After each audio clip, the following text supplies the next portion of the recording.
হঠাৎ দেখি ফেসবুকে পোস্ট প্রতীকের অস্কারের সেমিফাইনালে।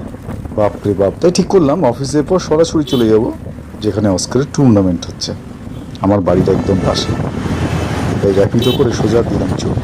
বেহালা থানায় পৌঁছে গেছি। এখান থেকে মনোজিতের সঙ্গে যাব। আমি আর মনোজিৎ আবার যাচ্ছি বেহালা ফ্লাইং ক্লাবে, যেখানে আমাদের প্রতীক ভাই ফ্লাই করছে। ফ্লাই কাপটা কোথায়? হ্যাঁ, প্রতীক প্রতীক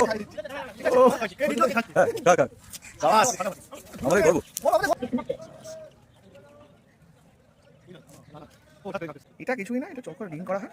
রিংয়ের মধ্যে খেলতে হবে। যদি রিংটার বাইরে তুমি চলে আসো তাহলে তুমি আউট হয়ে যাবে, ডিসকোয়ালিফাই হয়ে যাবে। এটা হচ্ছে নিয়ম। এটা সব জায়গায় হয় না, কিন্তু কিছু জায়গায় এগুলো ইউজ হয়। প্রতীক কাইট ক্লাব। তো দিদি হাত দিয়ে থার্ড প্লেস দেওয়া আছে।